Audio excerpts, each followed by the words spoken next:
Hi everyone. I did not do any more stitching yesterday. I mean, I didn't stitch on this anymore. I have other projects I'm working on and I just didn't do this. So I have not finished my happy fall, but we're moving on to the y'all, which is fine. I will get to it. I just haven't quite yet. So, yeah. We are gonna do chain stitch today. There is two different variations of a chain stitch. There's a chain stitch and a reverse chain stitch. So I'm gonna show you both of those because I have found that reverse chain stitch is easier for me, especially with lettering. So I'm gonna show you both ways and then you can pick the one that works best for you. All right, now, the chain stitch will be thicker or thinner depending on how many strands you use. I'm gonna do 3-stranded brick stitch for the lettering up here. So I'm gonna do my chain stitch with 2 strands because it'll look thicker because of the stitch. It like doubles the thickness. So I'm gonna use 2 because it will look closer to 4 strands. I'm sorry, I sound confusing. Anyways, I'm using 2 strands. I'm gonna keep with the same color we were using yesterday, which is 938. And let's get started. So I'm gonna show you a regular chain stitch first on the letter Y, and then I'll show you the reverse chain stitch on the A because I will do a reverse chain stitch for the rest of that. So whatever letters you're doing, this stitch will work for all of them. Let me see if I can get this out of my way. Okay, so for a chain stitch, what we do is we come up at the very end of our letter. And like we were doing with the detached chain stitches, we're gonna go up and down in that same hole. And we're gonna keep this loop open. And we're gonna come up a stitch length. Now, since we're working on curved lines, these stitches need to be a little bit smaller or else they're gonna look really jagged. So if you want it to look really smooth, keep these stitches just a little bit smaller. Okay, so we went up and down in the same hole. We're leaving our loop open. We're coming up inside of that loop, and then we're gonna pull this snug. Okay, so now we have this first chain stitch. So instead of going down on the other side like we were with the detached chain stitch, we're gonna go back down inside that loop in the same hole that we came up in.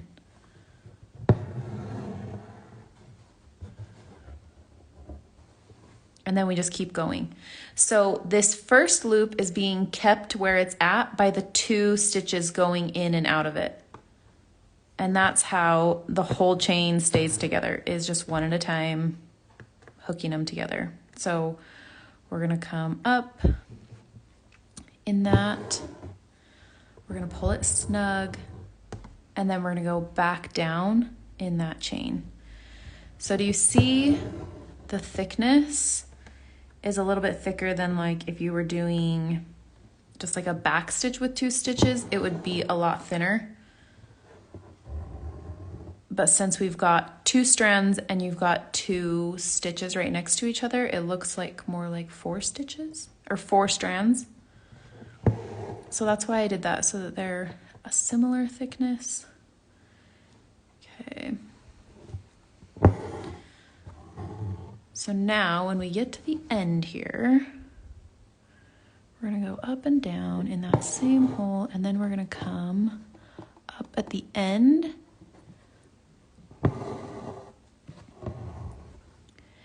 And then we're gonna end this like we were doing our detached chain stitches, and we're just gonna stitch a little on the other side of that loop. So then we just tack it down. So now we have our first little space, our first little chain. All right, so I'm just gonna come down a little bit. I'm gonna come up inside of this loop a little bit to do this next chain. So I'm gonna do it the same way. I'm gonna go up and down in that same hole and then come down a stitch length and pull that tight. That's it. That's all the chain stitch is about. The biggest things to remember are to keep your stitch lengths the same or like as similar as you can, just to keep it more consistent. If you start getting them shorter and longer, it doesn't look quite as like neat and crisp. You could also, if you're doing a whipped back stitch for your print letters, you could also do a chain stitch with just one strand if you wanted. You could do whatever you want. You could use as many strands as you wanted. You could use 3. I wouldn't recommend using more than 3 though. These letters are not that big. I mean, you can do this stitch with as many strands as you want, but these letters are not huge, so using more strands might make it a little bit more difficult. Wrapped around this here. There we go.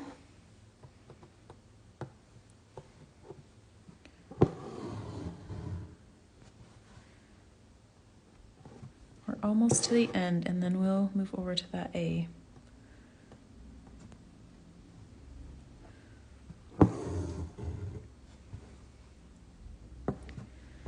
I like to use chain stitch when if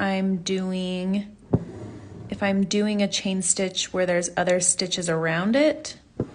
I have found that a regular chain stitch is easier, but generally, if I want a chain stitch, I will almost always do a reverse chain stitch, and I will show you why in just a minute. But a regular chain stitch I'll do if I have stitches that I'm doing around it, just because it's a little bit easier. Okay, so I'm gonna go and tack that down on the other side of my loop, and then for the apostrophe, I'm just gonna come up and do one detached chain stitch. So we've done these already. We're just gonna go up and down and just do one loop and tack that down. Okay, so reverse chain stitch.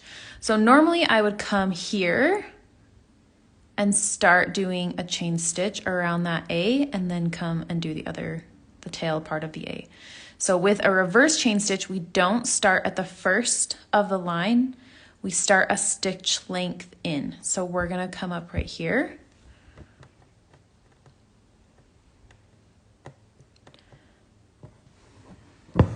So it's the same idea. We're gonna go in and out that first stitch, and we're gonna come over here, and we start with a detached chain stitch. So we do that first stitch and we tack it down, and then we come a stitch length away, and what we do is we weave our stitches together. So we're gonna go under that chain stitch, and then we're gonna go back down in that same hole that we've been using, or that we came up in. So we're gonna come up.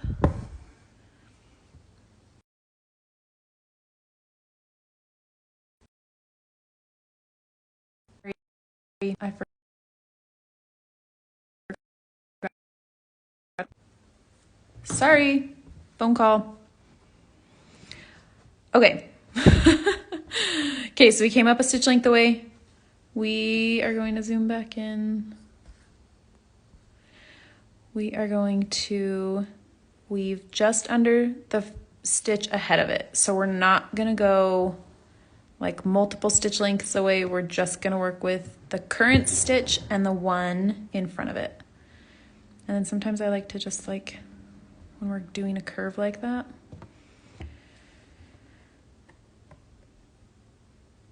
so when I'm doing it this way, I feel like I can get my stitches a little bit smoother. I feel like they're a little bit more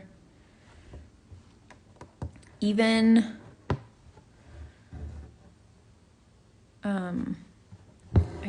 I can get mine to look a little bit better this way than I do with a regular chain stitch. So I prefer a reverse chain stitch. The biggest thing to remember is I kind of slide my needle and back and forth when I go under, because you don't want to snag any threads, especially like you don't want to snag the threads next to it.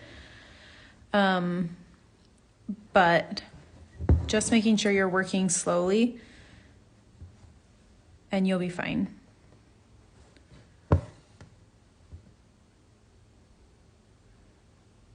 And you can kind of feel it if you snag some of those threads. Like if you're going through them, it kind of, there's a little bit of, I can't think of the word, but you can like feel that you're like in that thread. So go a little bit slow and it's fine. I'm just gonna do one more. Oops, I pulled that too tight.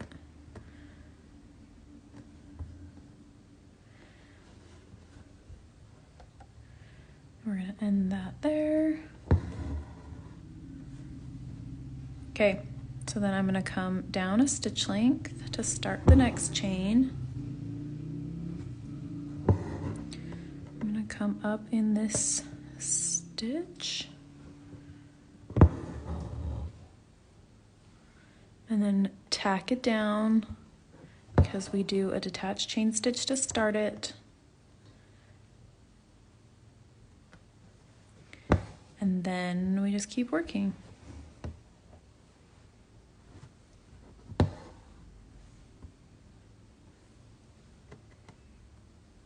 I'm making my stitches probably just a little bit too big. Oh, what am I doing?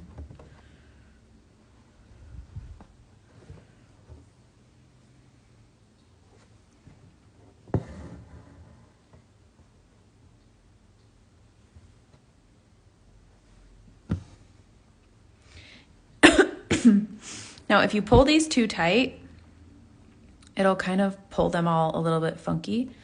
So it's okay to leave these a little bit loose, just so that they lay where you want them to lay. I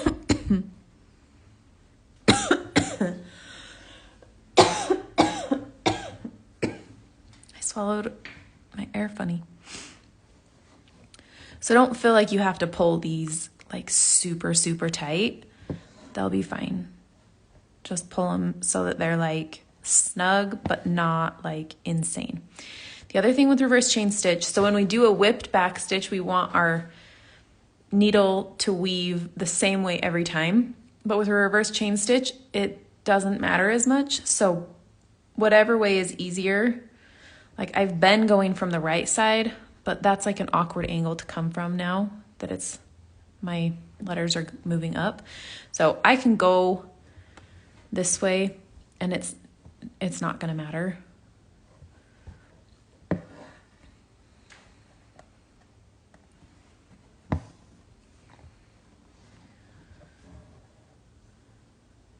Once you put that down, you can't really tell where it came from.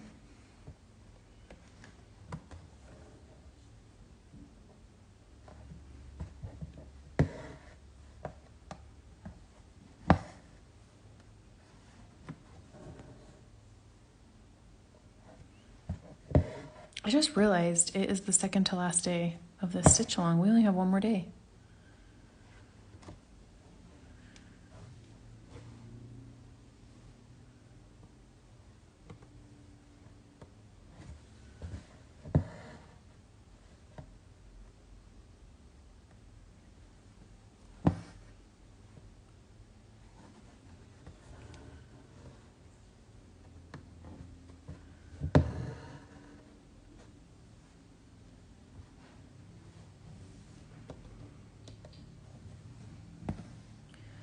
What do we think? Do we like this stitch?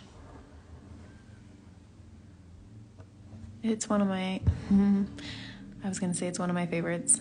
I mean, it is, I love it, but I say that about a lot of stitches.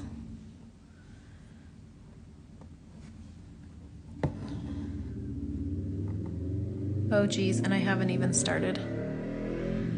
That's okay. I haven't finished my other lettering. And it took me like 3 or 4 days to do my sunflowers. It's not a competition. It's not so you can finish first.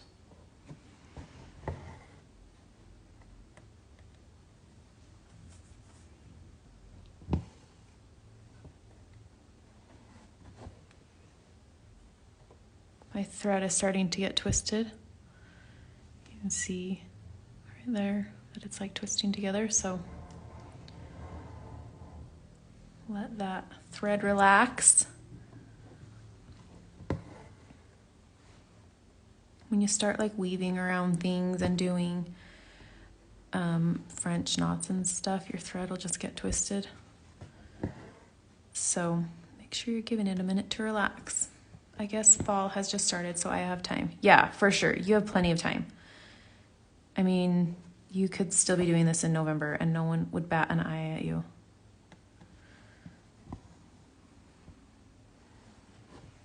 You have plenty of time. Don't stress about it. Okay, I'm just gonna keep going until this thread runs out, and then I'm gonna let you finish the rest on your own.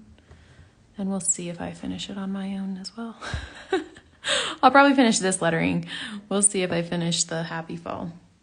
This reverse back stitch does look really smooth. Yeah, the reverse chain stitch, but yes. I feel like it looks a lot smoother, like between this and this. Like, look at the difference. You can see it more in person too.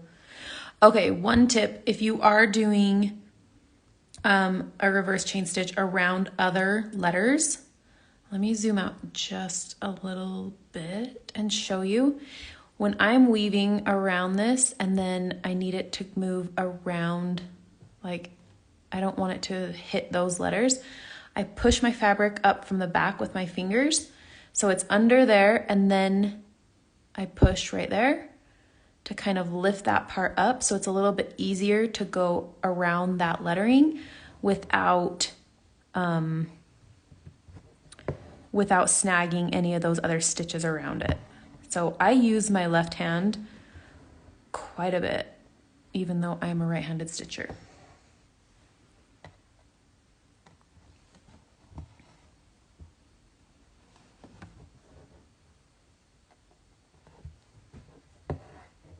This one is definitely a little bit easier with a hoop stand, but I promise you can do it even if you're just holding your embroidery hoop. I normally am holding my embroidery hoop. Okay, last one. Now, if you need to tie off a thread, when you're doing a reverse chain stitch, then you just go down, tie it off, and then when you start your next one, you just start the same. You just start here and you just start wrapping it around the next one. If you're doing a regular chain stitch and you need to change, if you need more thread, then what you'll do is you'll end it, and then with your next chain, when you start your new thread, just come up inside that loop that you ended with. Does that make sense? So you'll have a little bit of extra thread right here because you're gonna go up and down, and then you're gonna come back up and go down and do another chain, but then they'll stay connected. So you'll go up and down in this same chain, and then you'll keep going. Does that make sense? If that doesn't make sense, message me and I will show you. I took my needle off of here and I didn't tie this off, and now I want it back on here.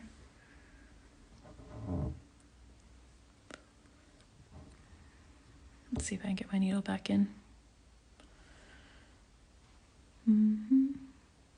2 strands. It should be easy.